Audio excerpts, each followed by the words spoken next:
New Balance is the last athletic footwear company making shoes in America, and it could be on the verge of becoming extinct. That is if a new Pacific trade deal backed by Nike eliminates tariffs on sneakers made overseas. Megan Hughes has more.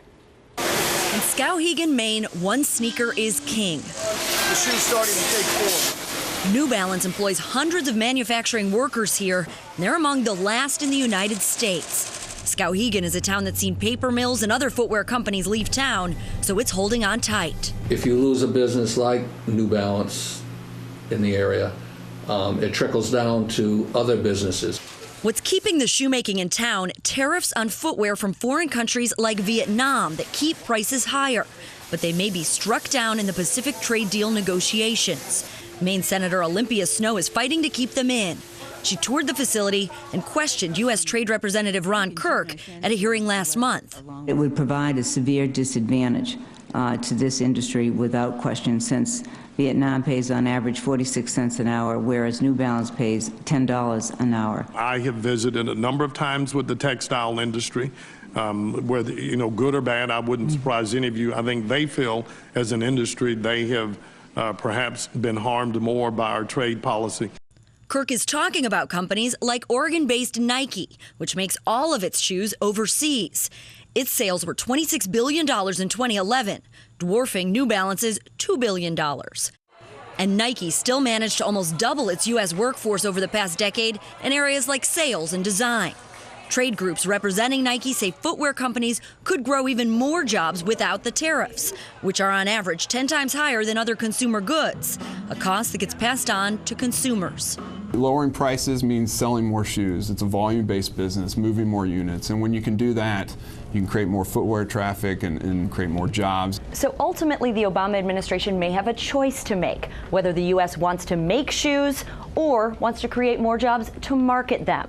The talks continue in Dallas in May. Kirk says the U.S. wants to have them completed by the end of the year. Megan Hughes, Bloomberg, Washington.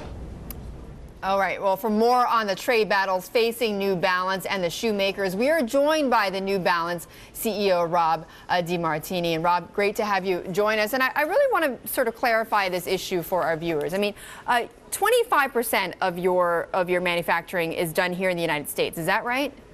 That is right. 25% of your shoes are manufactured here in the United States, but you've taken the position that you want to lift, that lifting these tariffs on shoes or from overseas is going to hurt your business. So how exactly is that going to hurt New Balance? What will you have to do if that happens?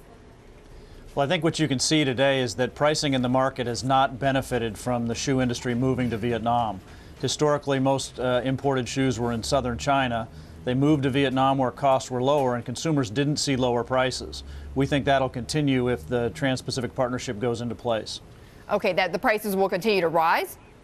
They'll at least not be impacted by the removal of the tariffs. Oh, I see. Okay, but for your business here, though, I mean, are you going to have to close factories? Are you going to have to cut jobs? What would have to happen?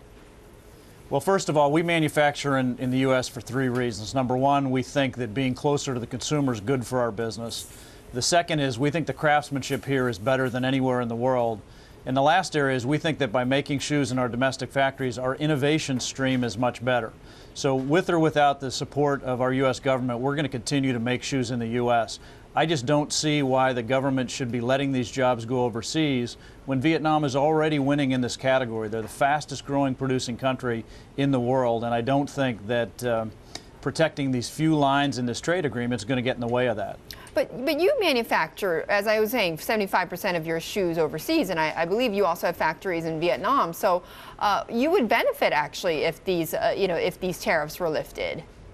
We would benefit in the short run as far as our cost structure, but I think, as I said before, we don't believe we'd benefit by not operating these factories in New England, having that craftsmanship and being closer to the consumer. Right, but on the other side, though, Nike and others, and Nike certainly being a very big proponent of this issue, they say actually prices will fall if obviously these tariffs are lifted.